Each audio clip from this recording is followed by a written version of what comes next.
To our 2021 Legislative Leadership Series. This is our first leg of this important series that we do every year. This morning, we're thrilled to be joined by Speaker of the House, Matt Ritter. Happy to have you, Mr. Speaker. Thank you very much. So without further ado, we will kick it over to Larry McHugh, the Chamber President. And Coach, why don't you kick us off with some opening remarks? Thank you very much. And it really is indeed an honor to have Matt Ritter with us today. I've known him for quite a while. As most of you know, his dad, Tom Ritter, is a very close friend and worked with me on the Board of Trustees for my 8.5 years as chairman. And I would say that his dad was right next to me every day, moving UConn forward. So I've known Matt for quite a while. I've got a lot of respect for him. I also feel that Connecticut is in a good place with him in leadership. I would be remiss if I didn't thank Maureen and Rich, our two fantastic chairs of our legislative committee, for doing a great job. And of course, Jeff and Johanna from our staff that's on today. And it gives me a great honor now to introduce our chairman, who during this pandemic has been an unbelievable leader for the Middlesex County Chamber of Commerce. We're getting tremendous turnouts on our virtual events. And I give you Tom Byrne. Thanks, Larry. Good morning, everybody. I'd like to welcome everybody to today's event. This is a great series that gives us a lot of information and helps keep us connected to the legislature up in Hartford. So thank you, Matt Ritter, for being with us today. I'd also like to thank, again, as Larry said, Maureen Westbrook and Rich Corella for heading up our legislative committee, and Jeff DeGleese, Johanna Bond, and the rest of the team at the Chamber just do great things for all of us every day. They work hard for us, and it's appreciated. So I would like to introduce Rich Corella. His company is sponsoring today's event from Updike, Kelly, and Spalacy. Rich, take it away. Thank you, Tom. Good morning, everybody. Again, quick thank you to Jeff, Johanna, and Larry for really showing the way on these virtual events. It was a year ago that we did the last speakers breakfast live. It was one of our last live events. And since then, I think we've been doing, more and more of these virtual events, and they've really been great. And that's because of great teamwork and dedication of the Chamber and all its staff. And these have really turned out to be really positive. I also want to thank Maureen, my co-chair. We work really well together, and it's been a great honor to serve with you.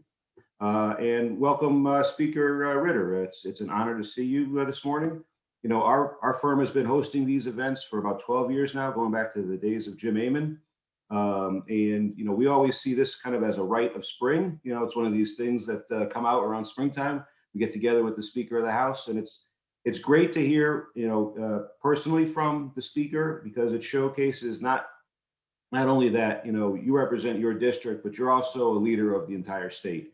And hearing from different parts of the state, our firm represents businesses throughout the state, and it's good to see that you have that connectivity with us here in Middlesex County and, all businesses, small and large, throughout the state.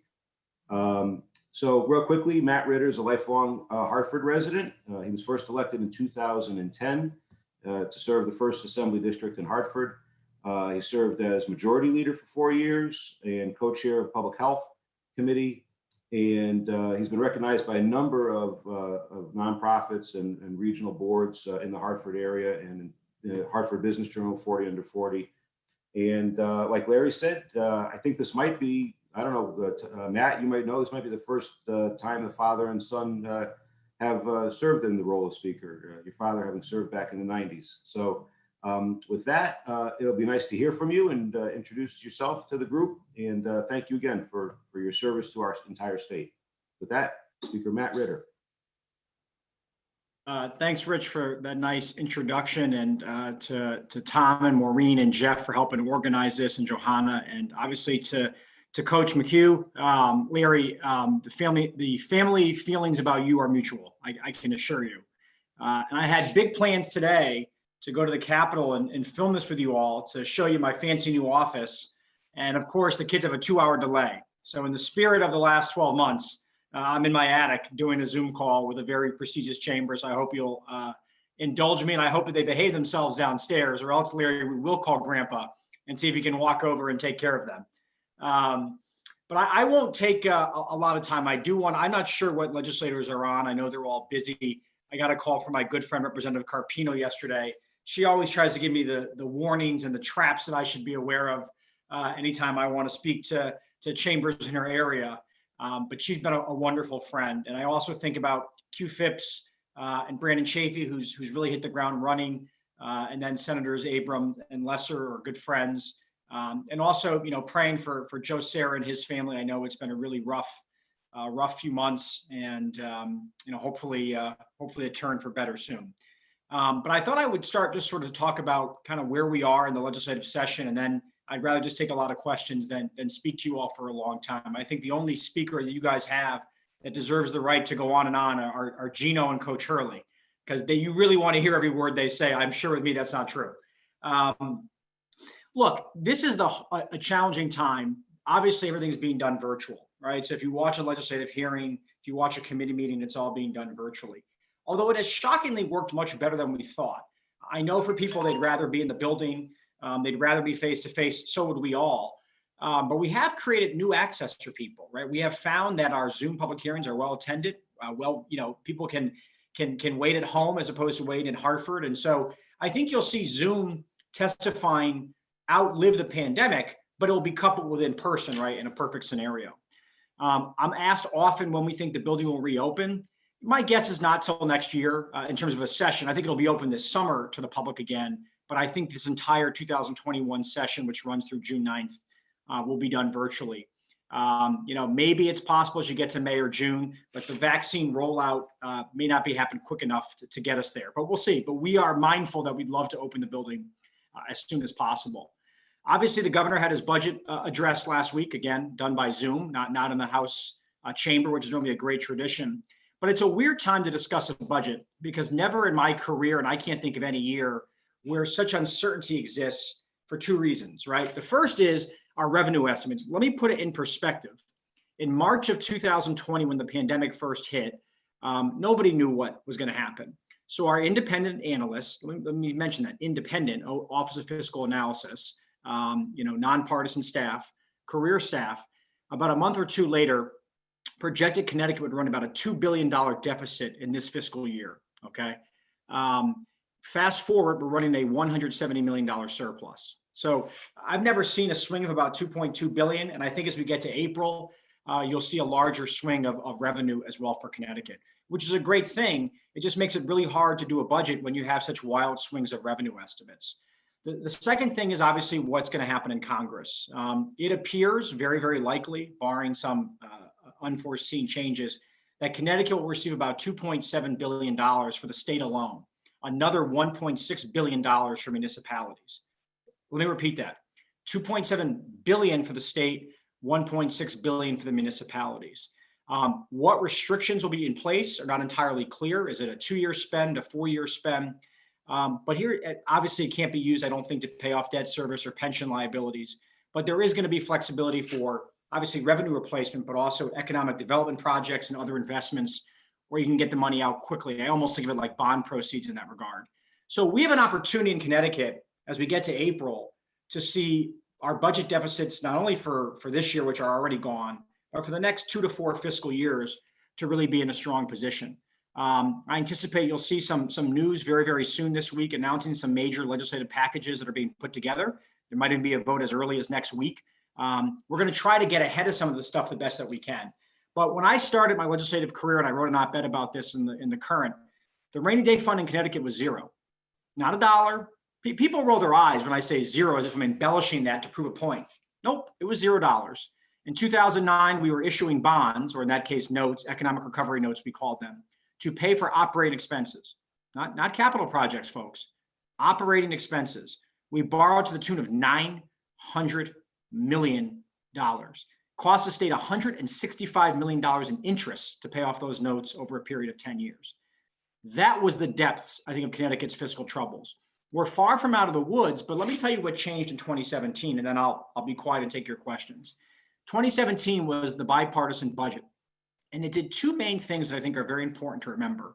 One was it finally enacted the constitutional spending cap. That had to be done in a bipartisan way, and it was. So when people talk about, Connecticut, we can only override that spending cap now with a supermajority and a gubernatorial declaration. We always had the spending cap, but you could floss your way through it. You know what I mean? You could be very careful with legalese and get language right to get around it. The second thing that changed was the covenants that we did in our bond issuances, which required income tax receipts over a certain amount to go into the rainy day fund, right? In the past, what would happen is we'd have these ebbs and flows, right? We're so reliant on Fairfield County and a lot of income tax revenue and capital gains that we'd have a really good year, we'd spend it, and then we'd have a really bad year and we'd pull it back. All we've tried to do is create predictability. What that's led to is a $3.2 billion rainy day fund in Connecticut. If you look at all of the budget proposals that have been put out there, even by the governor, we're not even talking yet about tapping that rainy day fund. So imagine getting through COVID, getting through this awful time, and hopefully getting a great economic recovery this summer and fall as vaccine rollout continues, and still having your entire rainy day fund at 15% of your annual budget appropriation. That's a game changer from when I started. I'm not taking the credit unilaterally for that. What I'm saying is the legislature really has done a really good job in the last 4 or 5 years of thinking long-term and not thinking year to year. Having said that, there's a lot of people struggling. There were a lot of small businesses hurting. There were a lot of families struggling. So this will not be an austerity budget either. There hopefully is going to be enough revenue to allow us to provide the services that we have to, both in the long term and also the short term infusion. I think about summer camps, for example. We should subsidize all summer camps with that federal dollar. Anybody who wants to go to a summer camp, the state of Connecticut should pay for it with those federal dollars. Anybody who needs summer programming, that's already being paid for probably by the federal dollars, but we have to use the COVID funding to address complete emergencies that are reaction now. We're going to need vaccination sites ongoing for the next 6 months. We're probably going to need more healthcare checkups. We should make sure healthcare is cheaper and subsidize it for the next couple of years. There's a lot of things we can do in the short term that we have federal dollars to use that allow us to rally back from COVID. Restaurants and small businesses in particular. We might look at tax breaks. We may look at other ways of helping them, access to capital. So it's going to be an interesting session. But what I tell everybody in my caucus is I don't have an answer for you yet. And that's troubling for caucus members because my job is to have every answer every 5 seconds. But, Coach, I would compare it to this. Sometimes you lose a game in the Maui Invitational in November and folks get very antsy and they get upset, right? But there's a long way from November to March. And that's really where we are in the legislature. We just got a budget last week. We're sort of playing the early season tournaments. And as we get to April and May, we will finalize things. But I remain optimistic. I remain confident about where the state is headed. And I look forward to taking your questions. And thanks for having me here today. I appreciate it. Thank you so much, Mr. Speaker. Jeff Pugliese here. I'm going to jump in very quickly. Rich and Maureen are going to moderate the Q&A, but I do want to remind our chamber members that are on the line this morning, if you have a question for the speaker, please drop it into the Q&A portal or the chat, and my colleague Johanna and I will do our best to get it relayed to the speaker. So without further ado, I'll kick it back over to Rich Corella to begin the Q&A. Thanks, Jeff. So thank you, Mr. Speaker. Those are important and good comments, and certainly apropos for today's situation with COVID. We have a number of small and large businesses that we represent throughout the state, but Jay Polk at Willowbrook Spirits was one of the first ones that just basically say, there's so many headwinds that are facing small businesses right now that as they come out and as we see a little bit of a light at the end of the tunnel. We're certainly urging legislators not to impose any undue burdens on businesses as they try to get back to recovery. But are there any specific proposals that you've heard of that you think will support or help business? And conversely, do you have any proposals that you hear about that you absolutely are planning to not go forward with? Well, I can tell you, there's plenty of bills that I've seen as proposals that will not see the light of day. We're approaching a couple thousand bills, so we'll be lucky to pass a couple of hundred of those. So that gives you an idea. I won't pick my top 10 least favorite, but I can assure you, I have a long list of bills that I do not support. Yes, I think part of it's going to be looking at what the federal dollars do, right? So we had the second round of PPP. We want to see where that goes. We did allocate about $35 million back in December, mostly to restaurants. But we're going to take a look at where the federal dollars come and what the restrictions are. So let me give you an example. So I'll be more specific here, Rich.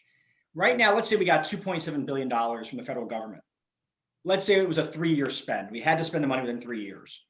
I think what you would see is you'd see about $1 billion of it go to revenue replacement to balance the biennium budget. Although when we get to April with the revenue estimates, I anticipate, particularly after the latest stimulus package, I'm not sure we're going to have major deficits in the out years. So I don't even know how much we'll use of that for revenue replacement in the biennium budget.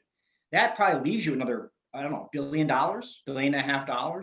So I think, to me, the legislature may almost have two budgets. We may be dealing with the FY 21, 23 biennium, the fiscal years 21 and 23, or 22, 23 rather. And then do another budget on top of that where we're appropriating COVID funds. The governor's a dear friend. Obviously, that's one area where there's going to be some friction potentially, because when the legislature's out of session come June 9th, we may have COVID funds still unappropriated. We're going to have to figure out a process to do that.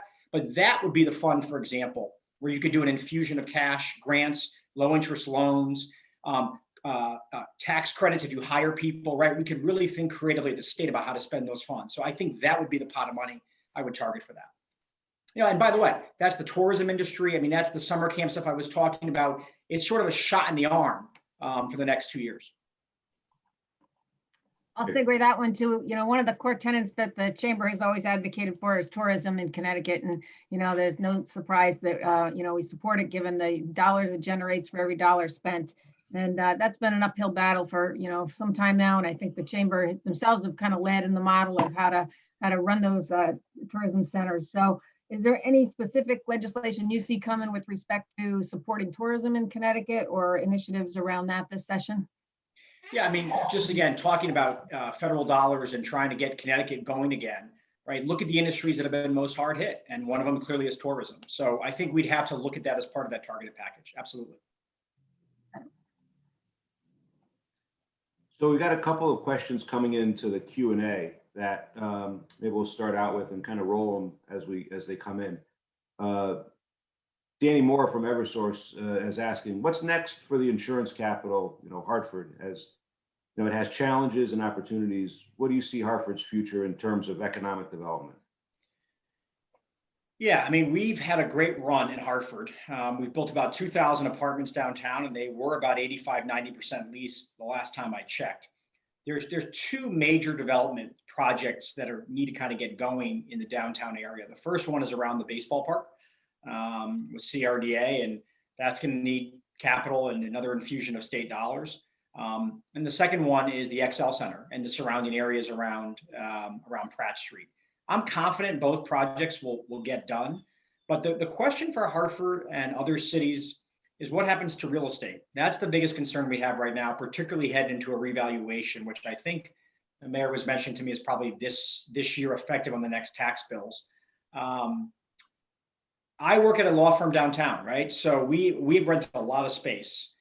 I don't know that I'll ever go back to work 5 days a week. I just don't. And not that I probably worked from home maybe half the Fridays, but now I've really gotten used to it. There's a groove to it. And I live a mile away. I live in the west end of Hartford, and downtown takes me 10 minutes, even with traffic most days.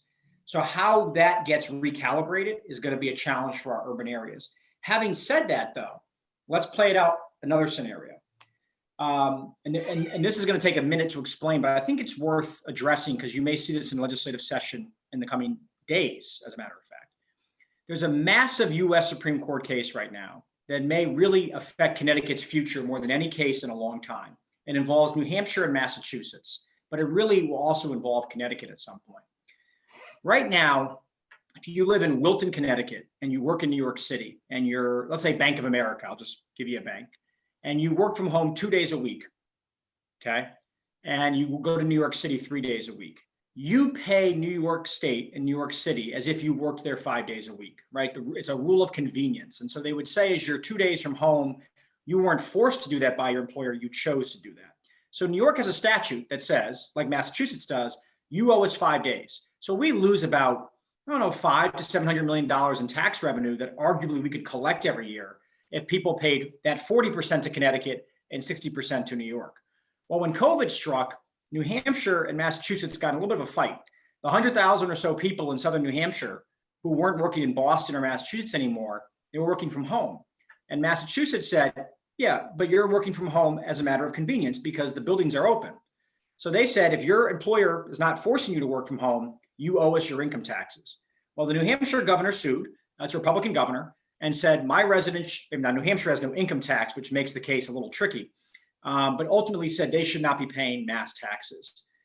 If Connecticut wins that case, or New Hampshire wins that case at the Supreme Court at some point, or we may just change our tax code and make residents sue New York State, it seems to be an unconstitutional statute, right? The idea that you work from Connecticut 3 days a week, but you pay New York for 5 days, I think New York's gonna have a hard time justifying that.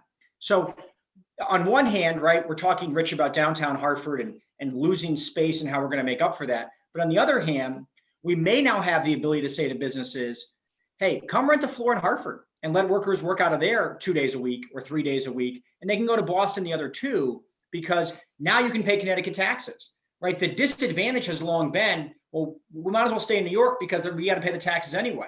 If that rule changes, Hartford, Fairfield County, New Haven, all those places become much more attractive for businesses and for folks who want to work from Connecticut and maybe go to Boston 1 day a week. So Boston, New York may see real estate struggle as well, and it may have a trickle-down effect to a state like Connecticut. So we'll see what happens, but I think the next year will be really telling. And I think the 40,000 people that moved here, in large part to avoid the cities, I don't think they're ever going back, because I look at myself as the similar age group as the people who moved to Connecticut. 2 young children.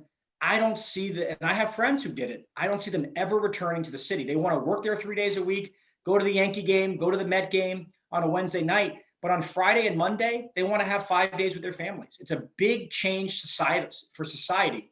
And we'll see where Hartford shakes out with all that. Thank you. Question from Derek Phelps. What is your view of the proposal by Senator Looney that would introduce a new statewide tax on real property? Been in the news a lot. Yeah, I mean, look, I have a lot of respect and a wonderful relationship with Marty. We work very closely on a lot of things, and you'll see that next week, I think. Right now, it's probably not the direction I'd like to go in. I also, the value is very low. I mean, I live in the west end of Hartford, and many of my neighbors' homes are probably valued at that. And I can assure you, they don't consider themselves sort of to have a mansion, even with, our property values and a high mill rate. So, people throw ideas out there. I think the key for me and the Senate president is pilot, right? Is really looking at pilot, because I think that's the driver of that proposal was not to be punitive to people. It was to fund pilot. But I think we have enough general fund revenues to fund pilot. And that would help Middletown, by the way. It would help New Haven. It would help Hartford. That program has never been fully funded. And everyone talks about the Hartford bailout, okay? Which one of the proudest moments of my life, that we were able to work that out for the city and they didn't go bankrupt. Well, New Haven's on death's door, guys. So if you think New Haven's not far behind, I mean, they have a $65 million deficit. But if we had just fully funded pilot for the last 10 years, I'm not sure Hartford ever would have gotten there. And I'm not sure New Haven would be where they are today. But I will say this, with this additional infusion of cash, if we are to increase pilot, we really have to look at how municipalities spend it. The comfort that I was given with Hartford is we're under state oversight till 2037. We can't pass a budget without state oversight. So even though we gave them a lot of resources, the state is a partner. It actually has worked very well. The unions were screaming at me, the city council, everyone was screaming at us. And guess what? I haven't heard one problem in 3 years. Have you read one article about Marv and the city not working out? One. If you have, send it to me, because I haven't seen it. So it does work. There's a way to do it. And I also want to remind folks, this federal money coming to the cities in the state of Connecticut is massive. I mean, I saw the estimates from the bill in Congress. Hartford gets like $85 million out of that, but they can only spend it in 2 years.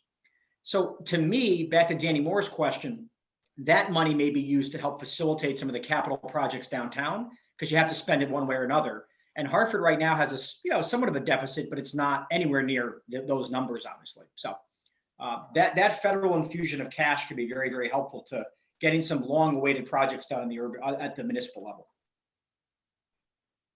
We have always been strong supporters in this chamber of fully funding pilot, especially in the Middletown area. So that would be a great source of relief, if that were to actually come to fruition. Well, don't blink, Rich, because I think you're going to see it before March 1st. So stay tuned. Good to hear. Good to hear. Kind of going back to the Q&A here, nonprofit businesses. We have a question here from Denise Henry from Sarah Inc.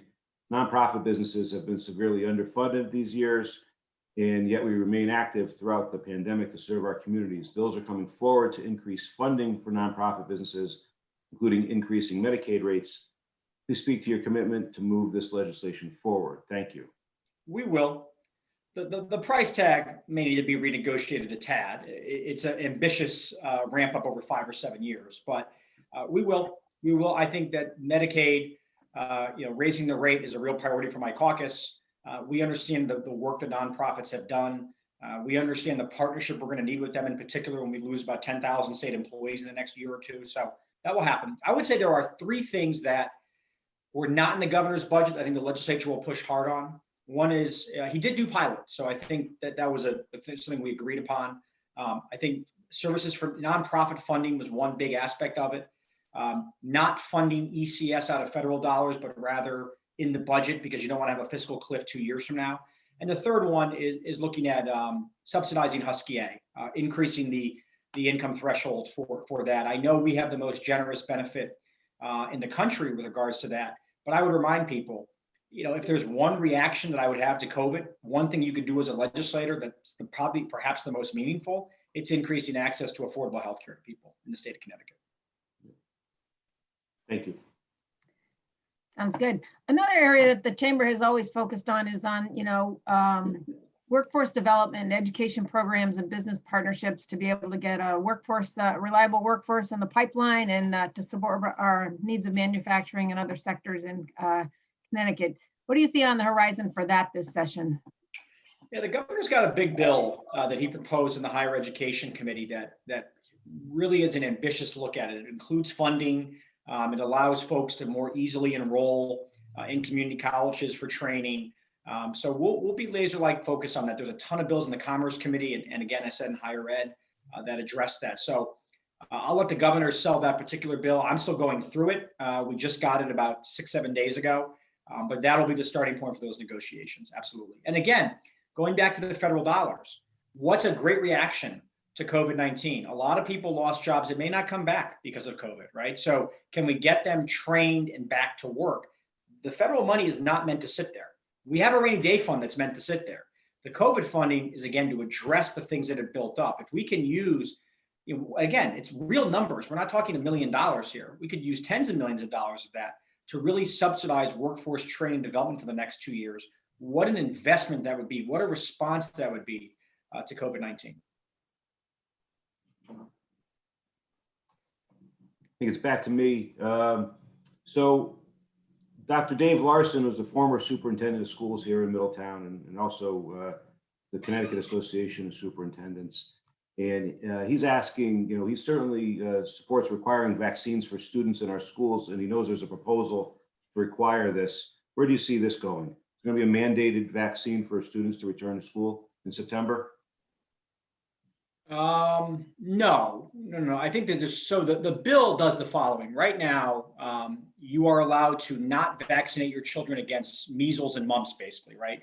For a medical exemption, which a doctor gives you, right? You might be going through chemotherapy, for example, and your system can't take it, or what's called the religious exemption. The religious exemption is the real fight. The bill would remove the religious exemption. So you are now required to get vaccines to go to school, both public and private, but you can claim one of those 2 exemptions. The religious exemption in Connecticut has left us with 120 plus schools that are below the 95% threshold. Most public schools are in the high 90s, 98, 99. We've seen some Montessori type private schools open up where the vaccination rate's in the 70s. It's just not acceptable. If we're going to talk about science and we're going to talk about the need for people to be able to rely on the social contract, which is that we all look out for each other, to have 120 schools below the 95% threshold is scary. This bill is not unique to Connecticut. The bill was passed in New York 2 years ago. New York got rid of it when they had major outbreaks of measles, mostly in very religious communities. In Connecticut, it's just a handful of pockets, but the goal is to avoid a measles outbreak. So do I think the bill will pass? I do. I think there'll be some grandfathering in to kids over a certain age. The problem has gotten worse over time. And actually people vaccinated at a higher rate towards 7th grade. But I will tell you folks, science is under assault. make no mistake, there are, and I don't want to get partisan, but there are a couple dozen legislators who will publicly say today that vaccines are not safe, that kids should not receive the vaccine for measles. You'll actually hear legislators say that today, and you'll hear conspiracy theories. And, I'm not going to sit here and tell you what you think, but I do know this. We closed schools and COVID-19 has really had no impact on children. I was not alive when there were measles outbreaks, but let me assure you, if we had a measles outbreak in the state of Connecticut, nobody would leave their house. Nobody.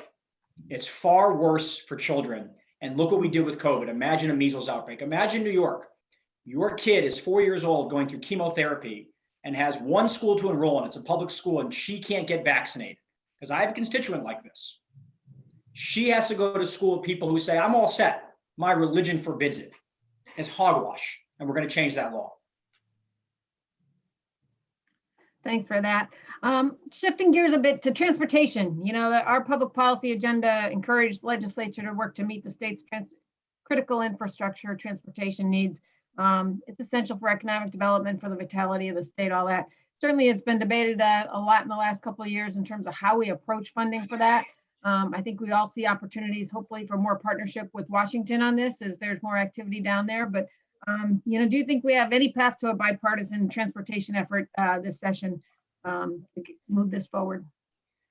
Yeah, so there's two proposals right now to sort of shore up the Special Transportation Fund, which for folks on the call, we have two capital programs in the state. We have the general obligation bonds that we issue, which fund everything from fixing courthouses to projects in downtown Hartford or downtown Middletown.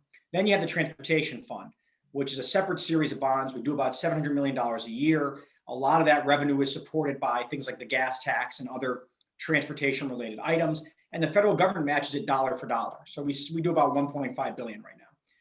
The problem with the STF fund is that it needs more revenue. And that was the whole debate upon tolls that happened. That is not going to happen anytime soon until that becomes a bipartisan issue, I think. So there are two proposals out there. One is this mileage tax on trucks. It's called the HUT.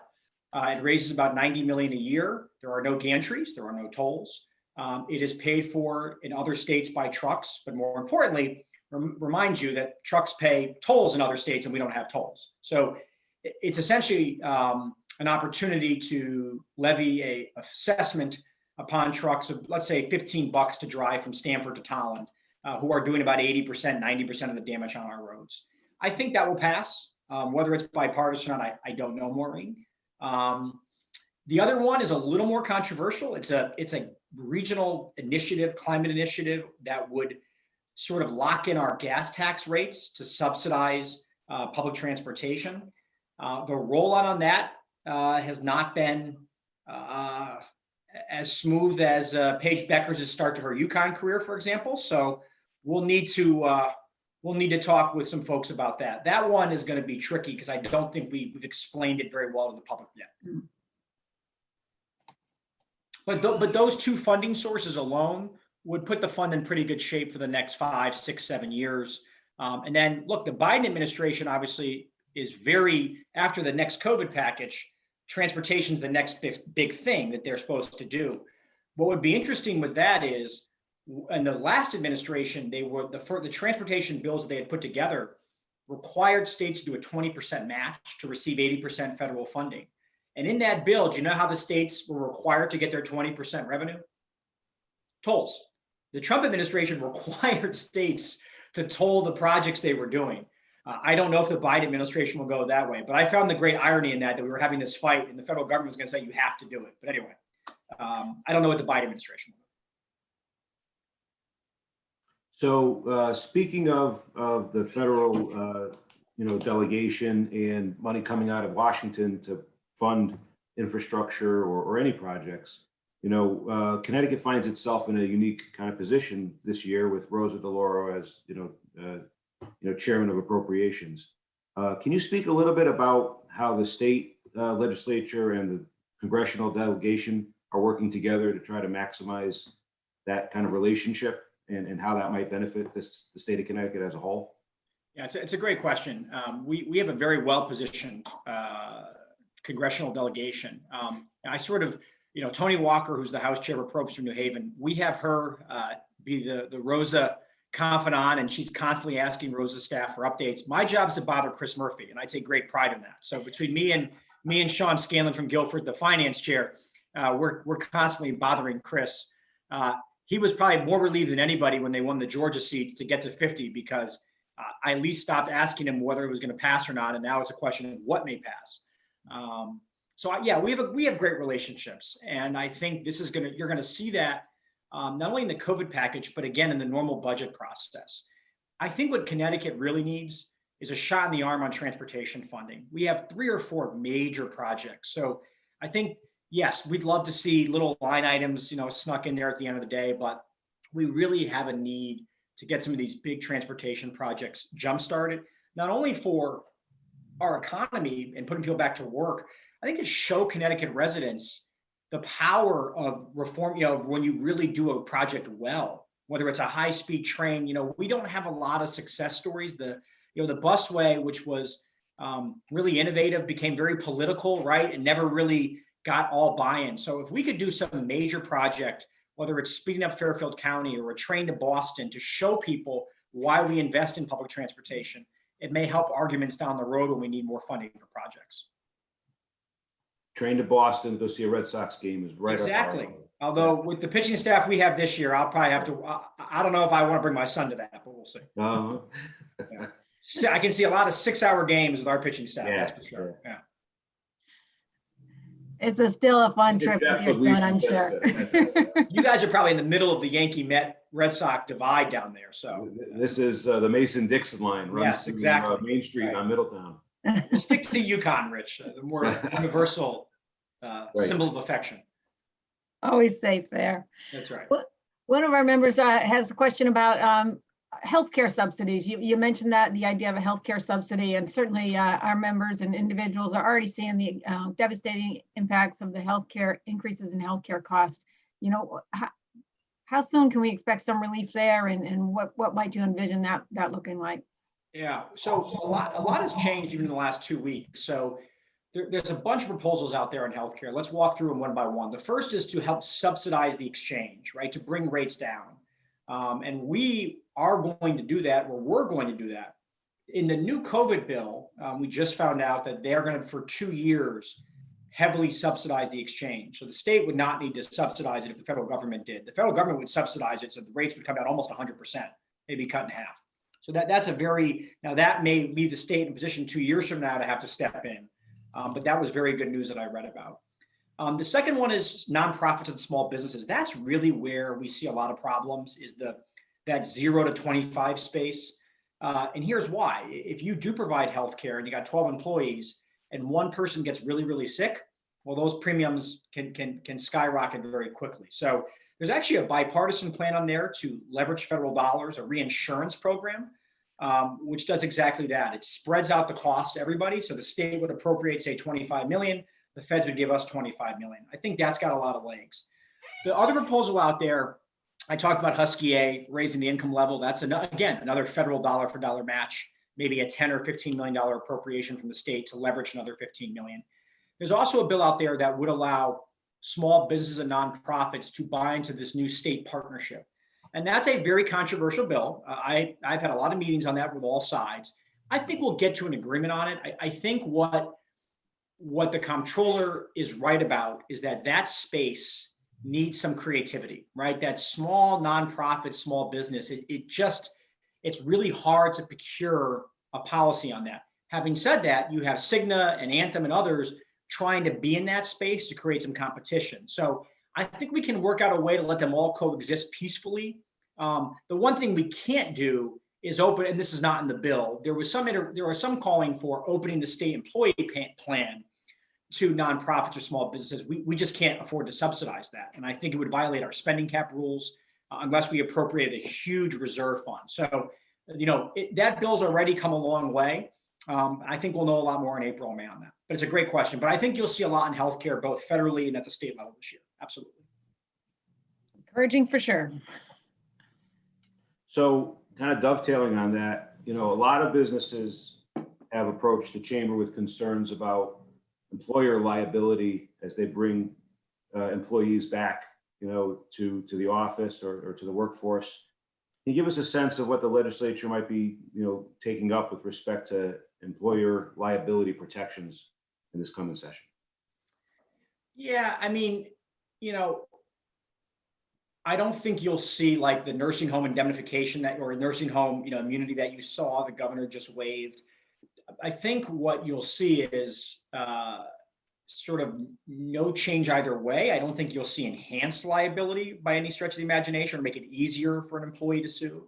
But I don't think you'll see immunity for businesses. I think, unfortunately, not unfortunately, I think I understand the challenges. But I think as we get to May and June, hopefully, if everything goes well, you'll see the rates of cases, almost, very, very low, hospitalizations very, very low, with vaccine rollout. I think where you're going to see more lawsuits is the idea of, if employees refuse to get vaccinated and what the danger is with that, then I think you're going to see the ability to sue because you contracted COVID. But if there's specific concerns folks are worried about, we'll certainly listen to it. Yeah. All right. I'd say, early on, one of the governor's positions was certainly to support manufacturing as an essential component of the state's economy. Can you give us a sense of your perspective on kind of the current health of manufacturing and what we can be doing to support that sector going forward as their role in the state of Connecticut? Yeah, well, I mean, you guys tell me. I mean, I'd rather, have the folks who work in manufacturing sort of let the legislature know what you need us to do. I mean, I mentioned the idea of using federal dollars for training. If there's additional things that you need, let us know. But obviously, Connecticut, one of the reasons I think our deficit's not as small, or not as large, rather, as we thought, was we didn't close a lot of businesses. Again, restaurants got hit very hard. Tourism got hit very hard. Outside of that, since April or May of last year, we really haven't closed many businesses, or if any. I mean, we've reduced capacity in some cases, but manufacturing was always open, and folks really did a good job, and were very, did it very safely. Picking up on a few items that aren't on our list, and I don't see any questions pending, but can you give us an update? Where does medical marijuana or recreational marijuana stand? That's a concern to a lot of employers, especially if they have to deal with a workforce, drug testing issue, if they have a federally, licensed business that needs to comply with federal law. Where is Connecticut? Where are you looking at recreational marijuana this session? Yeah, I mean, we're not going to make employers or employees, able to avoid federal rules, right? So to the extent there are federal restrictions and regulations that they have to be followed. Maybe the Biden administration relaxes those. I don't know, but I get the issue, particularly down in EB and others. You can still have work rules at the end of the day if you need to. I don't know. It's a bill where there's 84 concepts, and look, it's not my number one priority. I think we should legalize it at some point, since it's legal in other states, and people have a car and they drive and go buy it. But it's not number one on my priority list this session. And I don't think it is anyone's. And that's the problem, is there's just so many concepts. What I've informed the groups that are really active around it is you got to get around one bill. I can't vote count 12 bills, right? I can only vote count one. And until that happens, I don't know what happens with it. So I'd say it's 50-50, but to me, New York and Rhode Island will be in that space soon. And our medical program has worked very well. And if we could replicate that with the protections in place, I don't care about the revenue, because there's really not going to be, maybe it brings in $50 million a year, which is not, a huge number in a $21 billion annual budget.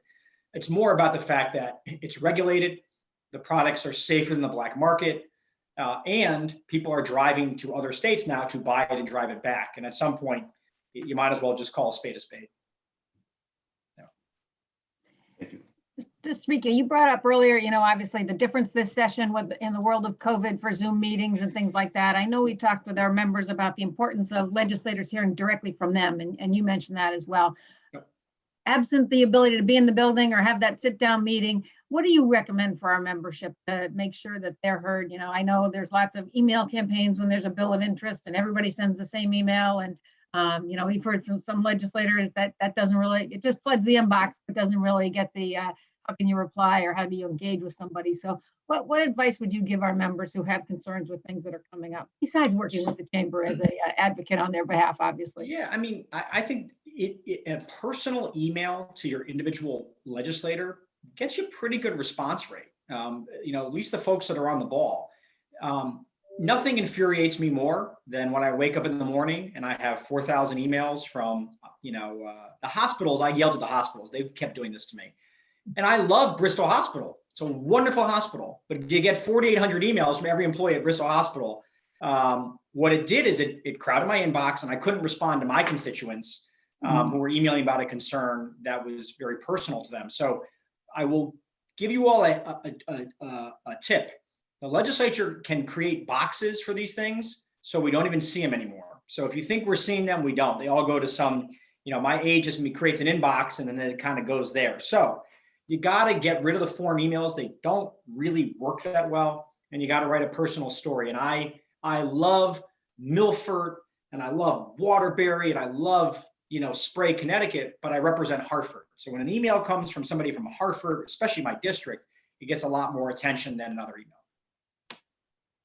Great advice. Thank you. Yeah. So we got another question in the question and answer box here. How can we deal with the continuing deficit problems at the Yukon Health Center? This is a much needed educational facility to train our future doctors. Yeah, it's a real challenge. And the governor and I, we've talked about it. It's a world-class medical school and dental school. It's amazing. So you need to keep that infrastructure in place. But then you have, the legacy costs of the unpaid pensions from tier 1 and tier 2. In a perfect world, you'd find a public-private partnership to make it work. But, Larry knows this from his time. I mean, it's just the state would be subsidizing it anyway, right? So there is no easy answer for that one. That really remains one of the biggest challenges for the state. I know the governor would love to try to address it. He's mentioned that to me.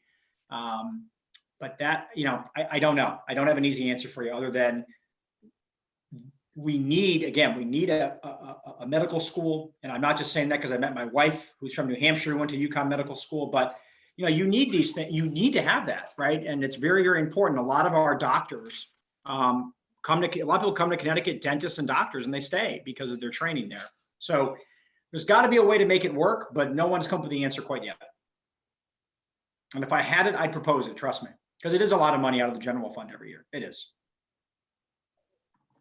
All right. Well, I think we are getting close to the end of questions, and I know we have taken a lot of your time already this morning, Mr. Speaker, and really appreciate your candor, and you're always just so easy to talk to and give us feedback. So really do appreciate that. And I think with that, we're pretty close. Any other questions from that Rich has or anybody, any of the participants? We have over 50 people on the call, just so you're aware, Matt. There's only our faces showing, but we have plenty of members listening in and enjoying your conversation here this morning.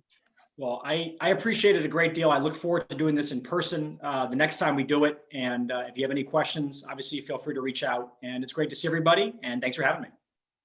Thank you so much. Thank you, Matt. Thank so you. much, Mr. Speaker. Thanks, everybody. Have a good day. Coach, you want to close us out, Coach? You're the best closer in the game, as Matt Right. knows. So kick it back to Larry. Well, great job, Matt, and very, very proud of you. Keep up the good work. Your heart is in Connecticut, and we'll make sure that we continue to move forward. And we want to be a good partner from our chamber. We're the largest in the state, and we'll continue to voice the concerns of small business and all of our business community. But the best, and thanks again. We're honored to have you on. Thank you, Matt. Have a good day, everybody. Thanks, everyone. Stay safe. Thanks for joining us.